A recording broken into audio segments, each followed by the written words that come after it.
अरे सुनो, कहानी है साल 1978 की। तारीख थी 11 दिसंबर। जगह न्यूयॉर्क का झिलमिलाता जॉन एफ कैनेडी एयरपोर्ट। वो दिन सुबह सुबह जब आधा शहर अभी जागा भी नहीं था, एक कांड हो गया। ऐसा कांड जिससे एफबीआई के होश उड़ गए और पूरे अमेरिका में सनसनी मच गई। कुछ लोग एक कार्गो टर्मिनल में घुसे और सिर्फ एक घंटे के अंदर करीब $50 लाख कैश और लगभग $10 लाख के गहने ले उड़ाए। यह अमेरिका की सबसे बड़ी और सबसे दारुण एयरपोर्ट डकैती थी। पहली बात, इसकी प्लानिंग एकदम फादू थी। चोरों को पता था कि कब, कहां और कैसे हाथ साफ करना है। यह तुक्केबाजी नहीं, पूरी स्क्रिप्ट लिखी गई थी। दूसरी बात, रकम इतनी बड़ी थी कि सबके कान खड़े हो गए। तीसरी और सबसे खतरनाक बात, इस चोरी के बाद खून खराबा शुरू हुआ जिसने हॉलीवुड की क्राइम फिल्मों को भी पीछे छोड़ दिया। यह कहानी सिर्फ पैसों की नहीं, यह लालच, धोखे और अंजाम की कहानी है। इसका नाम था लुफ्थांसा हेस्ट। चोरी लुफ्थांसा के कार्गो टर्मिनल से हुई थी। ना गोली, ना अलार्म, चोर भूत की तरह आए और चले गए। हर बड़ी कहानी के पीछे कुछ बड़े किरदार होते हैं। इस कहानी का मैं विलेन था Jimmy Burke, Jimmy the gent. नाम जेंटलमैन, काम बिल्कुल उल्टे, खतरनाक और शातिर गैंगस्टर। वो आयरिश था पर लुच्चे से क्राइम फैमिली के लिए काम करता था। दिमाग तेज और पैसों पर कभी रेहम नहीं। दूसरा बड़ा खिलाड़ी था हेनरी हिल, बड़ा गैंगस्टर नहीं पर अंदर की खबर का सोर्स। एयरपोर्ट पर उसकी पहचान थी, कौन सा माल कब आता, सिक्योरिटी कहां ढीली है। यहीं से आइडिया आया। जर्मनी से हर महीने लाखों डॉलर कैश आता। टीम में टॉमी डेसिमोन, स्टैक्स एडवर्ड्स और लुफ्थांसा का इनसाइडर लुइस वेर्नर थे।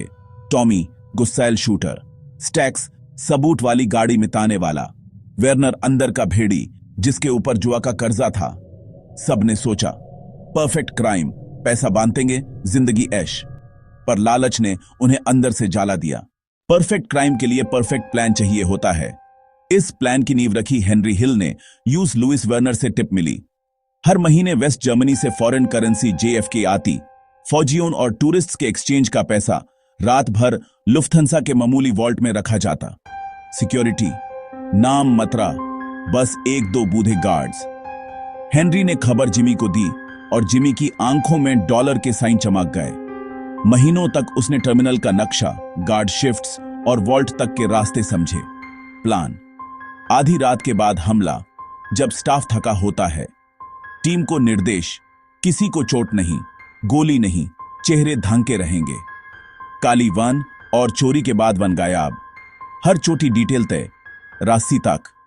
सबसे अहम हिस्सा, अंदर का आदमी। वॉल्ट का ताला तोड़ना नहीं, चाबी दबाव में ले लेनी। जिमी ने सिर्फ 7 मिनट नहीं, 700 नहीं, सिर्फ 710 नहीं, बिल्कुल ठीक 7 मिनट नहीं, 7 मिनट नहीं, 7 सिर्फ 60 मिनट्स फिक्स किए। आना, मालूथाना, गायब हो जाना, सब कागज पर परफेक्ट दिख रहा था। अब बची थी बस एक रात और एक खेल। 11 दिसंबर 1978 की सर्दी रात थी। घड़ी लगभग 3 बज रहे थे। टर्मिनल शांत था। तभी एक काली फोर्ड वन गेट पर आकर रुकी। अंदर 6 नकाबपोश। बंदूकों के साए में गार्ड से गाटे खुलवा लिया गया। अंदर घुसते ही उन्होंने सभी कर्मचारियों को एक जगह इकट्ठा किया। कोई हीरो नहीं बना। स्टाफ को कैंटीन में बैंड किया। मैनेजर को वॉल्ट की तरफ ले गए। वेर्नर की जानकारी सही निकली। मैनेजर के पास चाबियां थी। बंदूक की नोक पर वॉल्ट खुला। दरवाजा खुलते ही आंखें फट गईं। बंदों से भारे बॉक्स, गहनों के बग, उम्मीद से ज्यादा। पूरा ऑपरेशन सिर्फ 64 मिनट में खत्म। जी हां, सिर्फ 64 मिनट। कहां गया? 15 मिनट तक पुलिस को फोन नहीं। वन अंधेरे में गायब। पुलिस आई तो देर हो चुकी थी। चोरी कामयाब। करीब $6 मिलियन। आज के हिसाब से 54 करोड़। पैसा गराज में छुपाया गया। अब बारी थी बंटवारे की। जिमी ने कहा, शांत बैठो, क्रिसमस के बाद हिस्सा मिलेगा। सब अपनी फैंटेसियों में खो गए, पर लालच ईमानदारी हिला देता है। स्टैक्स को वन मिटाने का काम था। नाशा, लापरवाही, वन गर्लफ्रेंड के फ्लैट के पास नो पार्किंग में छोड़ दी।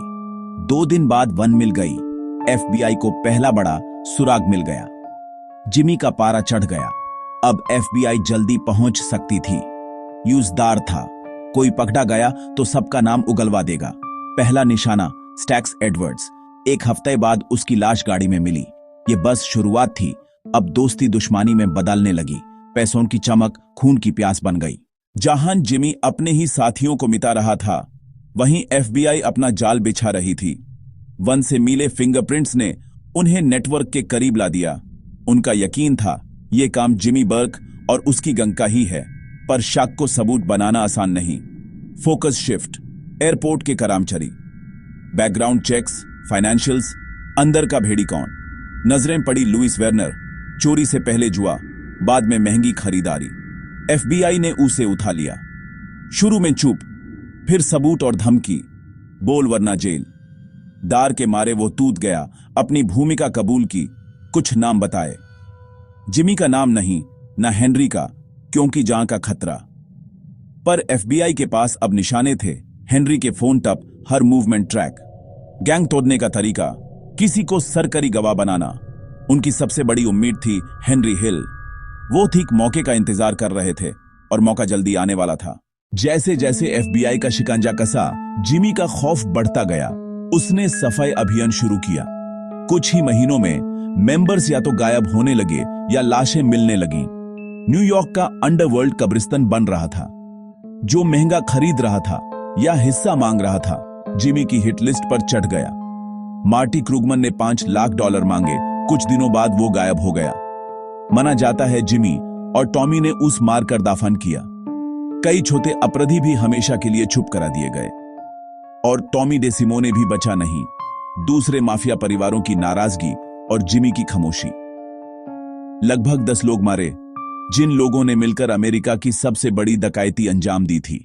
सबसे बड़ा ट्विस्ट, हेनरी हिल को एहसास हुआ कि अगला नंबर उसका हो सकता है। जिमी उस पर शक करने लगा। इसी बीच एफबीआई ने उससे ड्रग्स के केस में पकड़ लिया। 2 रास्ते, चुप रहकर जेल और मौत का इंतजार, या सरकारी गवाह बनकर जान बचाओ। हेनरी ने दूसरा रास्ता चुना। वो एफबीआई का मुखबिर बन गया। उसने बताया मास्टरमाइंड जिमी बर्क था, किस किस को मरवाया गया। इस गवाही ने बवाल मचा दिया। गिरफ्तारियां हुई, पर लुफ्थांसा हेस्ट में सीधा दोष साबित ना हुआ।